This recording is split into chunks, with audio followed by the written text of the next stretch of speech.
गर्व होगा जब लाल किले पर से मुझे पहली बार देश के सामने अपनी बातें रखने का सौभाग्य मिला था और मैंने स्वच्छता का विषय छेड़ा। सब लोगों के लिए अचरज था कि कैसा प्रधानमंत्री है, लाल किले पर से शौचालय की बातें कर रहा है, स्वच्छता की बातें कर रहा है। अब तक तो हमने बहुत बड़ी बड़ी बातें सुनी हैं, बड़े बड़े आंकड़े, बड़ी बड़ी योजनाओं के नाम यही लाल किले से सुना है। ये कैसा प्रधान सेवक आ गया है कि वो शौचालय की बात कर रहा है, स्वच्छता की बात कर रहा है। बड़ा अजूबा था लोगों के लिए। लेकिन भाइयों बहनों, एक वर्ग के लिए अजूबा हो सकता है, उनके लिए आश्चर्य हो सकता है, लेकिन मैं जिस पार्श्वभूमि से आया हूं, जिस जिंदगी को जी करके निकला हूं,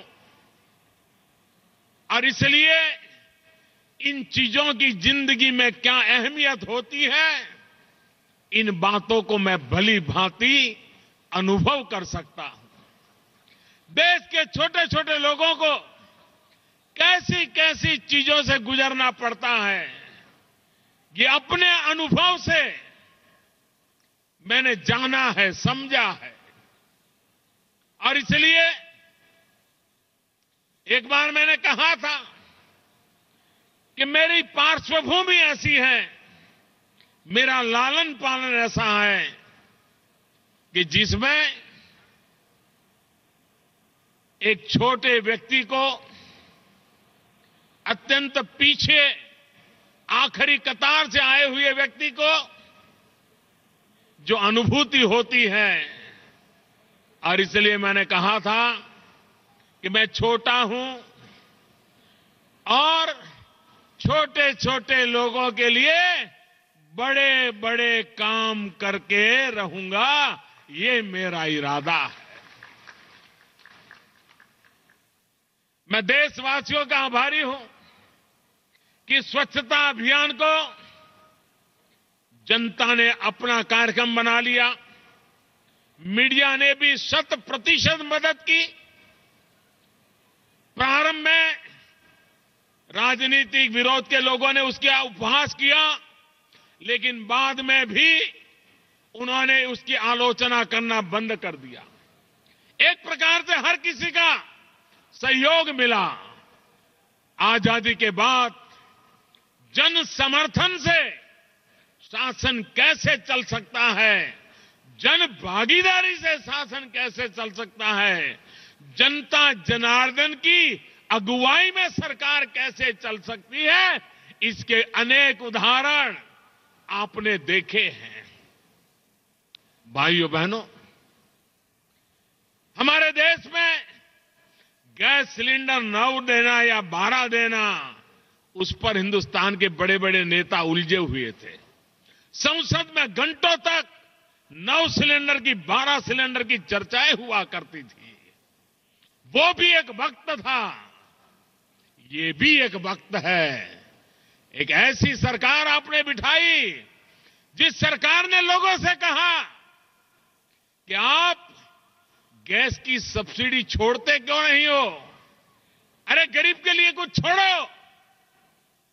और आज मैं सर झुका करके 1 करोड़ से ज्यादा उन परिवारों को सर झुका करके नमन करता हूं कि उन्होंने अपनी गैस की सब्सिडी छोड़ दी और गरीब के घर में गैस का चूल्हा जलाने के लिए उन्होंने भागीदारी की।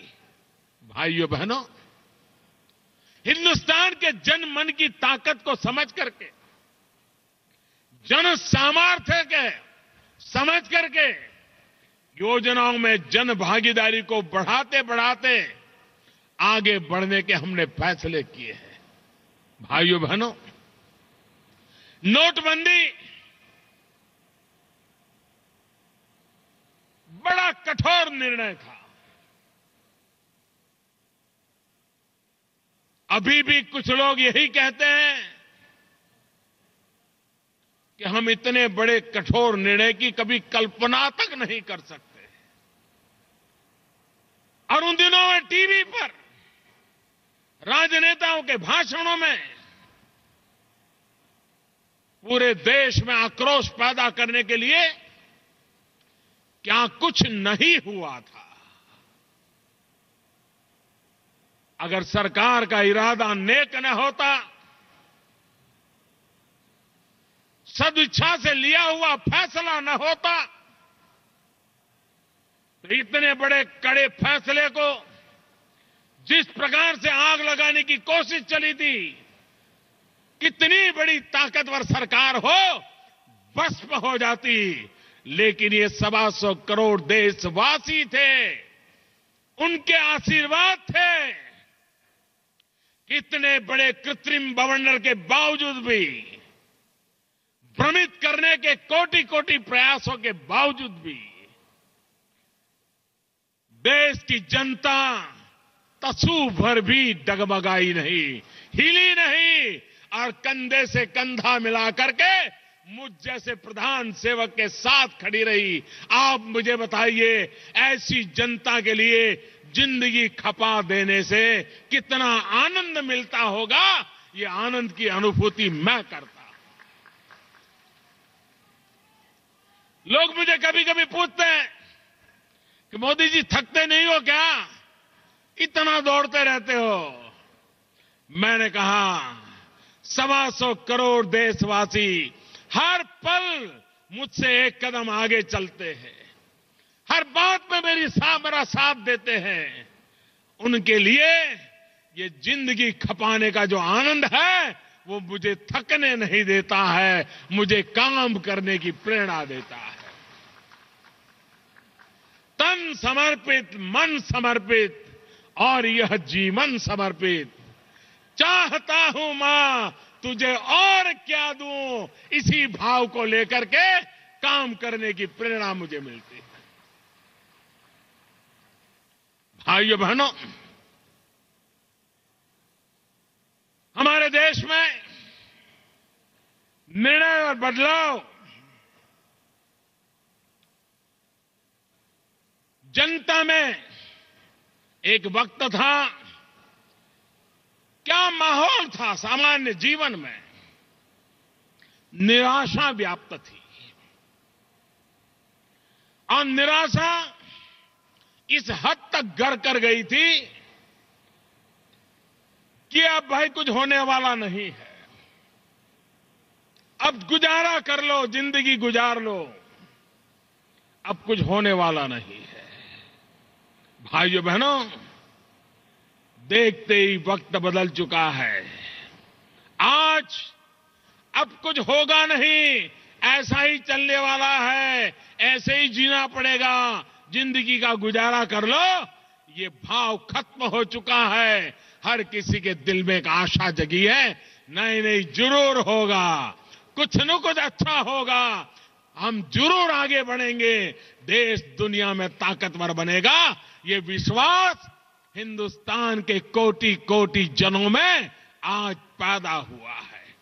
भाइयों बहनों, एक वक्त था ठहराव ही ठहराव नजर आता था, पता ही नहीं चल रहा था कि सरकार है या नहीं है, तो कुछ हो रहा है कि नहीं हो रहा है तो क्या हो रहा है, कैसे हो रहा है, किसके लिए हो रहा है, सब कुछ एक ठहराव सा महसूस होता था।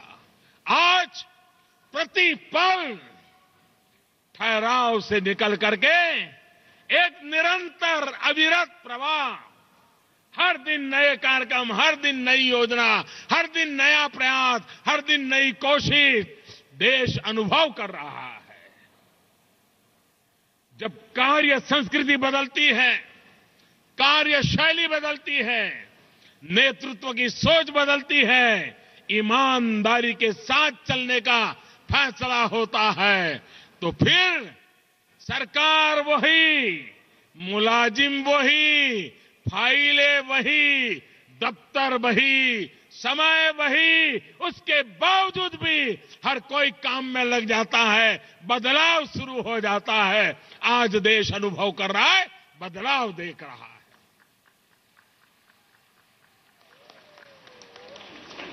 जब सरकारी दफ्तर में लोग समय पर आने लगे तो मीडिया में सुर्खियां बन गई। इसका मतलब दफ्तर का क्या हाल पहले रहता होगा, इसका हम भली भांति अंदाज कर सकते हैं। भाइयों बहनों, सरकार कैसे चलती? संसद में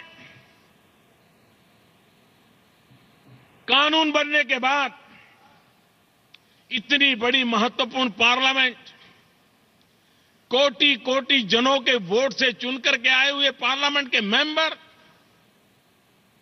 कोई कानून पास करने के लिए घंटों बहस करे, तर्क वितर्क करे, जानकारियां एकत्रित करे, रात रात अध्ययन करे, संसद में चर्चा करे, संसद में कानून पारित हो। लेकिन सरकारें ऐसी चलती थी कि संसद में पारित हुआ कानून भी दफ्तर के अंदर जाकर के फाइल के डिब्बे में बंद हो जाता था। न कभी नोटिफिकेशन होता था, न कभी रूल बनते थे।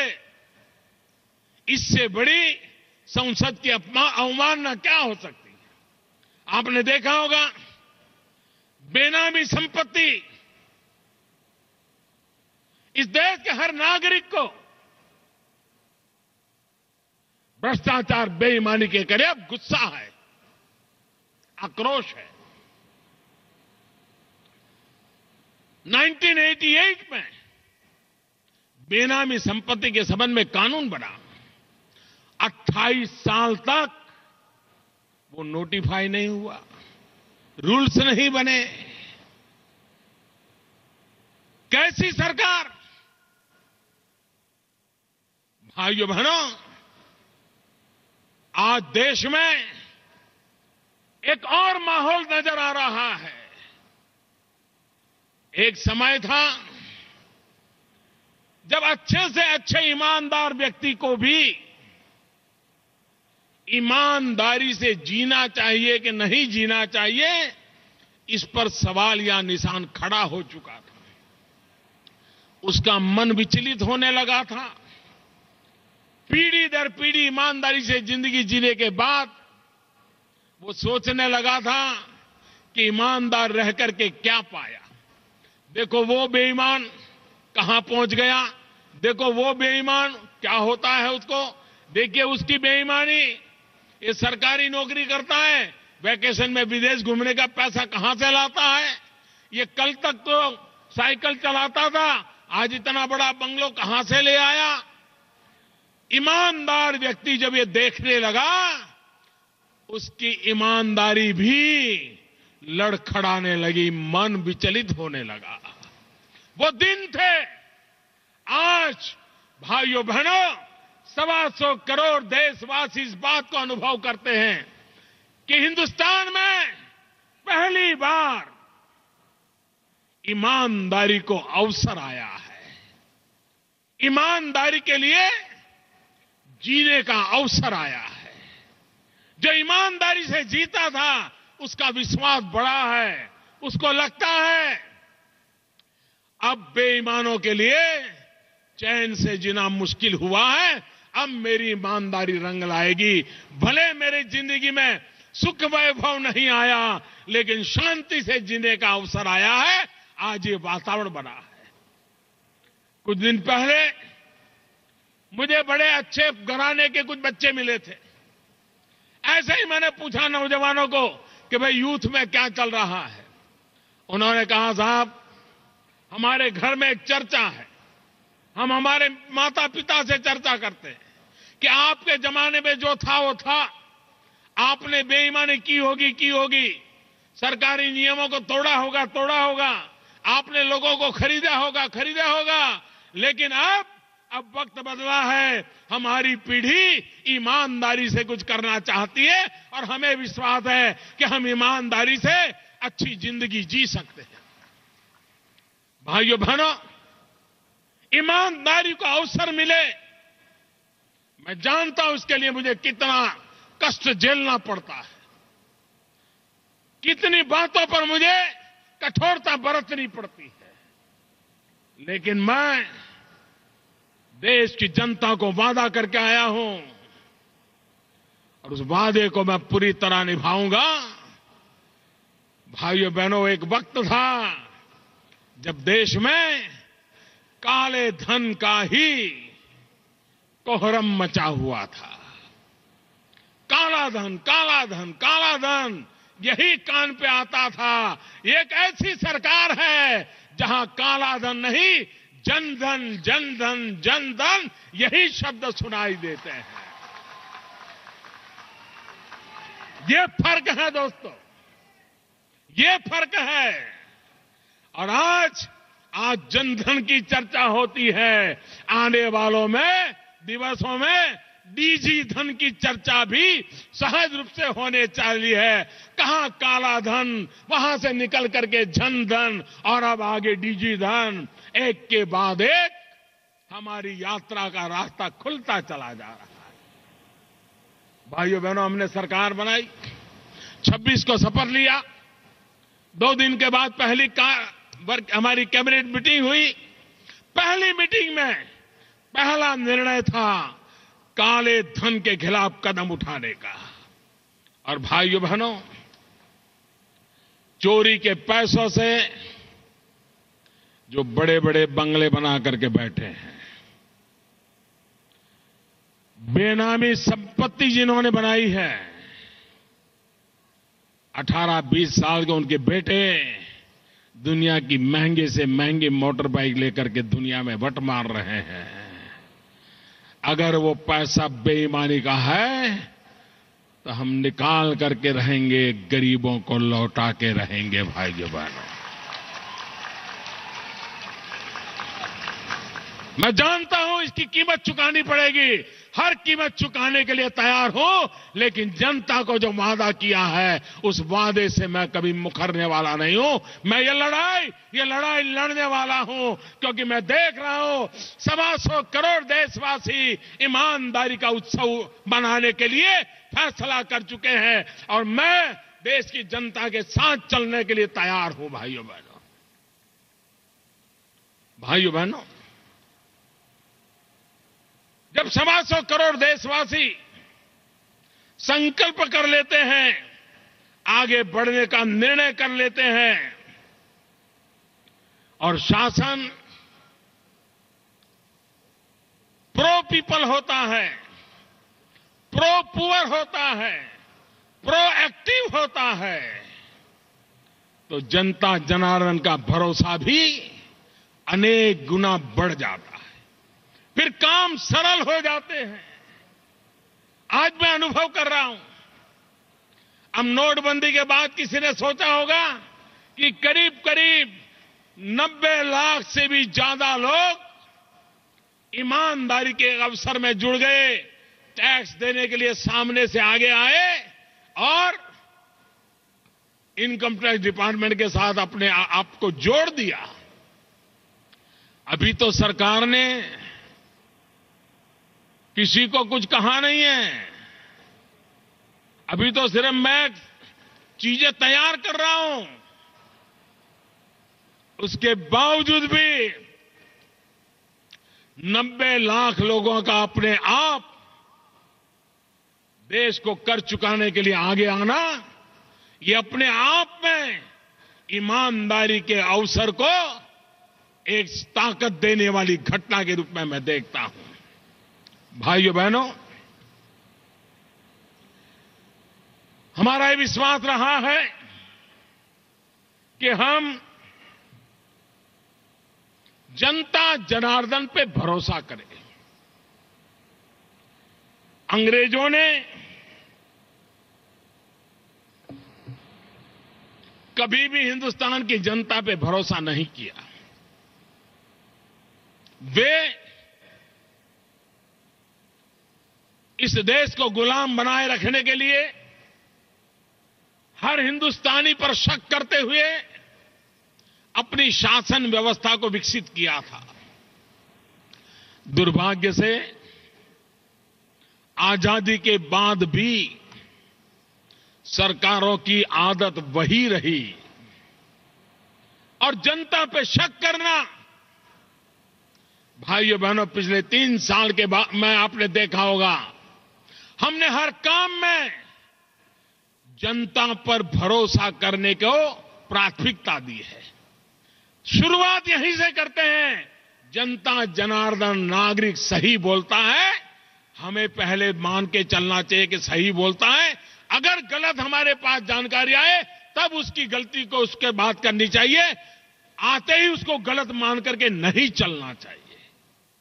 अब आपको मालूम है, पहले कभी स्कूल में एडमिशन लेना है, कॉलेज में एडमिशन लेना है, नौकरी की अर्जी करनी है, तो जेरॉक्स कॉपी आपके सर्टिफिकेट की उसको भी किसी पॉलिटिशियन के घर जाकर के थप्पा मरवाना पड़ता था।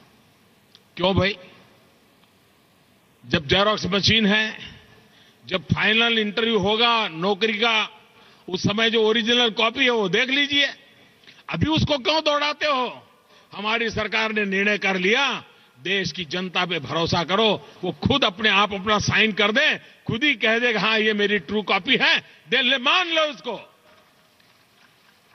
घटना छोटी होगी लेकिन सोचने का तरीका क्या है, उसकी शुरुआत यहीं से होती है।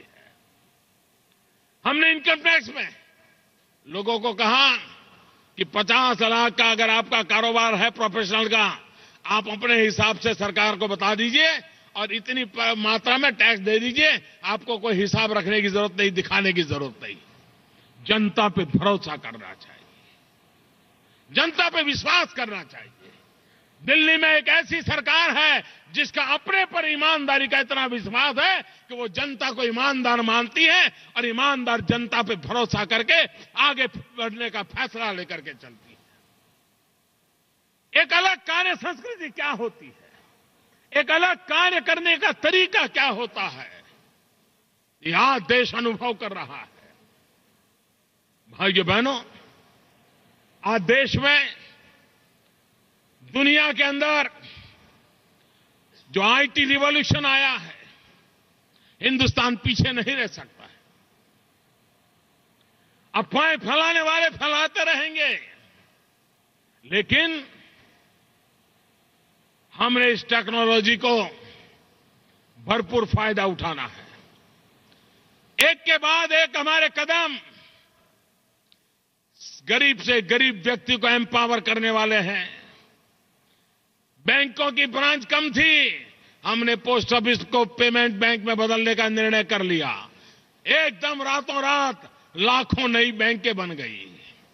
हमने डिजिटल पेमेंट की व्यवस्था की, हर इंसान का मोबाइल फोन अपने आप बैंकिंग व्यवस्था का हिस्सा बन गया। मास स्केल पर बदलाव कैसे लाया जा सकता है, ये आप अनुभव कर सकते हैं। भाइयों बहनों, कुछ काम ऐसे हैं जो हमारा इंतजार नहीं कर सकते। हम हमारी पुरानी आदत से चलेंगे तो ये तो लगेगा कि काम हो रहा है, सरकार कुछ कर रही है, लेकिन जनता जनार्दन को या देश को कोई लाभ नहीं होगा। हिंदुस्तान को आज से 10 साल पहले ऑप्टिकल फाइबर नेटवर्क से जोड़ने की जरूरत थी। पुरानी सरकारों में निर्णय भी हुआ, लेकिन भाइयों बहनों, 100 गांव तक भी ऑप्टिकल फाइबर नेटवर्क का काम पहुंचा नहीं। 3 साल ऐसे ही गए। हमने आने के बाद बीड़ा उठाया। भाइयों बहनों, आज करीब करीब 1 लाख गांवों तक हमने इस काम को पहुंचा दिया है, तेज गति से पहुंचा दिया है। काम को गति चाहिए। सरकार है, चलती है, कुछ हो रहा है, नहीं। समय सीमा में तय किया 4 करोड़ टॉयलेट बनाना, देश की जनता ने हमारा साथ दिया, टॉयलेट बन गए। दोस्तों, पहली बार देश में लाखों गांव अपने आप को ओपन डेफिकेशन फ्री घोषित करने में पूरी तैयारी करके आगे आए। जन सामान्य बदलाव के लिए किस प्रकार से जुड़ता है, ये हम सामने से देख रहे हैं। भाइयों बहनों, महंगी दवाइयां, महंगे स्टेंट हार्ट के लिए हमने कंपनियों से कहा, भरोसा किया, जेनरिक दवाइयों के विषय में आगे आए।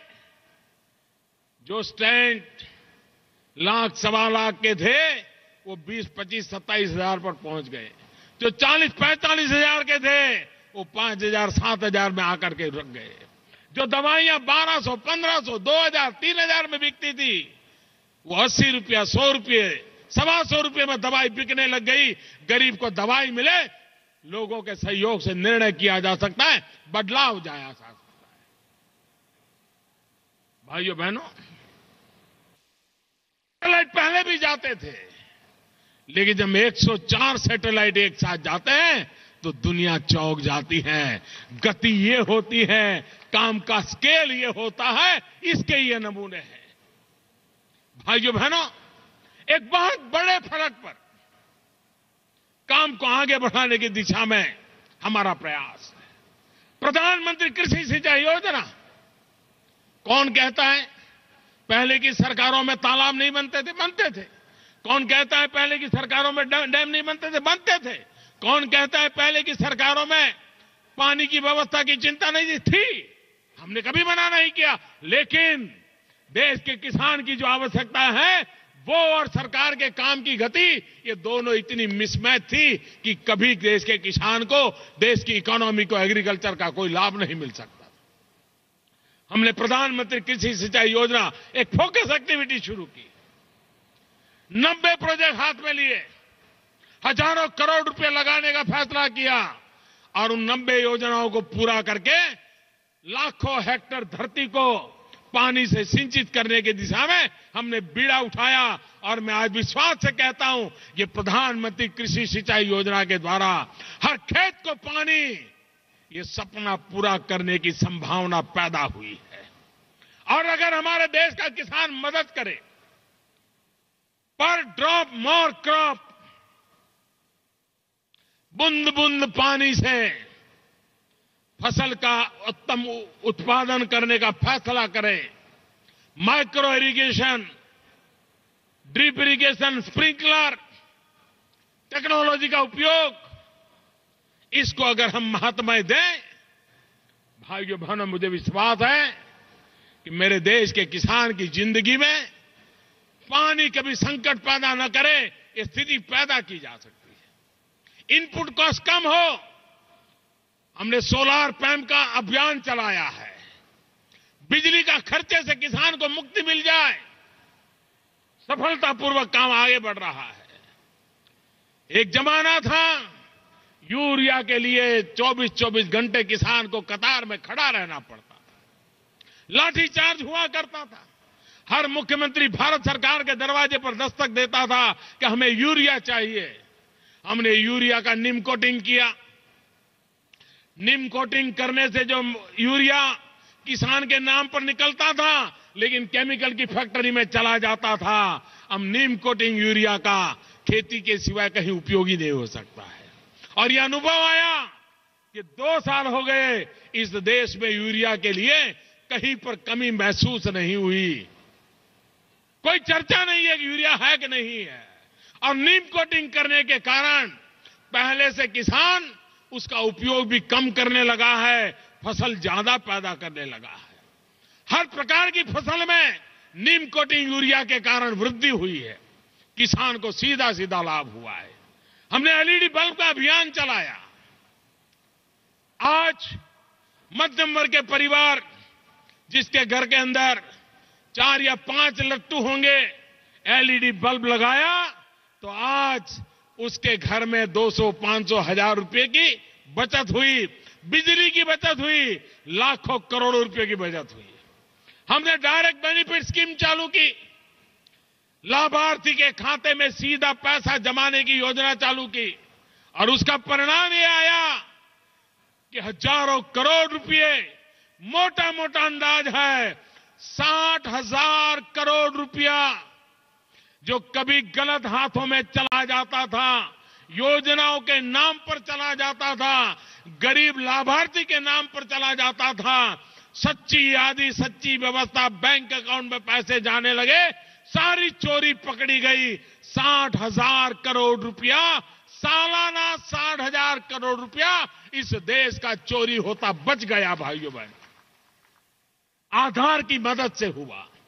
मेरा कहने का तात्पर्य है कि विकास कैसे, स्केल कितना बड़ा हो, एक्टिविटी का फोकस कितना साफ हो, ये इस सरकार ने करके दिखाया है भाइयों बहनों। लेकिन हम जन समर्थन बढ़ रहा है, लोगों का विश्वास बढ़ रहा है, इसलिए चैन से बैठने वाले लोगों में नहीं है। जितना विश्वास बढ़ता जा रहा है उतना काम का उत्साह बढ़ता जा रहा है। न्यू इंडिया का सपना लेकर के चले हैं। 2022 आजादी के 75 साल होंगे। देश के वीर नायकों ने मातृभूमि की आजादी के लिए जीवन खपा दिए हैं। हम 5 साल देश के लिए कुछ करने का संकल्प करें, न्यू इंडिया बनाने का संकल्प करें, जहां हर काम में हमारे अपने सपने नजर आते हो, ऐसे कामों को आगे बढ़ाना है, जन भागीदारी से आगे बढ़ाना है। एक ऐसा हिंदुस्तान जो आधुनिक हिंदुस्तान हो, एक ऐसा हिंदुस्तान जिसको देश का नौजवान ड्राइव करता हो, एक ऐसा हिंदुस्तान जहां पर श्रम की पूजा होती है, श्रम का गौरव होता हो, श्रमिक के प्रति आदर का भाव होता हो, एक ऐसा हिंदुस्तान जहां हमारी माताएं बहनें कंधे से कंधा मिला करके हमारे साथ चलती हो, कोई भेद न हो, न कोई ऊंचा हो न कोई नीचा हो, ऐसा हिंदुस्तान, ऐसा न्यू इंडिया जो आर्थिक ऊंचाइयों को पाने के सपनों को लेकर के चलने वाला हिंदुस्तान हो। भाइयों बहनों, 3 साल, एक दिन ऐसा नहीं है जब कोई नया इनिशिएटिव न लिया हो, कोई ऐसा क्षेत्र नहीं है जहां नई पहल न की हो। कथा इतनी लंबी है कि मैं महीनों तक इस सरकार के नए नए कदमों की बातें आपको बता सकता हूं, लेकिन मैंने आज इन सारी प्रक्रियाओं के पीछे हमारी सोच क्या है, हम किस दिशा में सोचते हैं और कहां जाना चाहते हैं, इसका एक छोटी सी झलक आपके सामने प्रस्तुत करने का प्रयास किया है। लेकिन आज आसाम के लोगों ने पूरे दिन भर मुझे आपके बीच रहने का मौका मिला। आपने जो प्यार दिया, मैं इसके लिए आभारी हूं।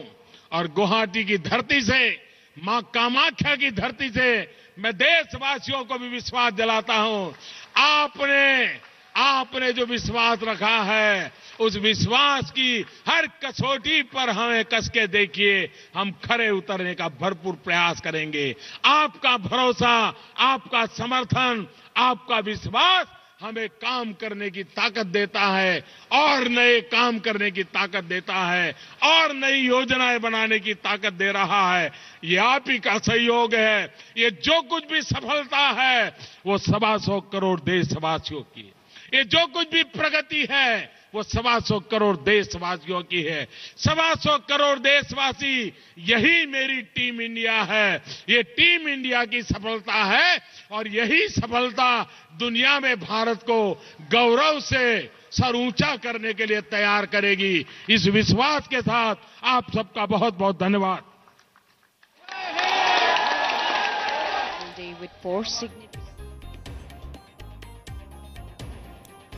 तो पिछले 3 साल में जो मोदी सरकार की उपलब्धियां रही हैं, उसी का लेखा जोखा पेश कर रहे थे प्रधानमंत्री मोदी। और जनधन योजना से लेकर कृषि सिंचाई योजना, किसानों के लिए जो योजनाएं चलाई गई, skill India, make in India campaign, ये तमाम योजनाओं का लेखा जोखा। और अब 3 साल में जो इनिशिएटिव्स लिए गए हैं, प्रधानमंत्री मोदी का कहना है कि ऐसा कोई दिन नहीं गया इन 3 सालों में जब कोई नया इनिशिएटिव नहीं लिया गया, कोई नई पहल नहीं की गई।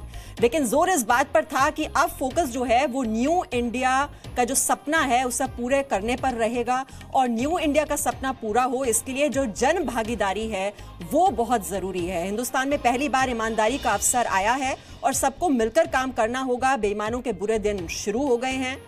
और पहले लोग चर्चा करते थे काले धन की, लेकिन अब जन धन की बात करते हैं। तो ये जो तमाम योजनाएं सरकार की ओर से चलाई गई इन 3 सालों में, जो रिपोर्ट कार्ड है वो दरअसल पेश किया गया प्रधानमंत्री मोदी की तरफ से। और न्यू इंडिया के लिए अब कैसे आगे काम करना है और उसी दिशा में आगे बढ़ना है, इसके लिए नई नई योजनाएं लेकर आई जाएंगी। लेकिन उसके लिए बहुत जरूरी है कि जन भागीदारी हो, तभी ये जो न्यू इंडिया का सपना है वो पूरा हो पाएगा 2022 तक।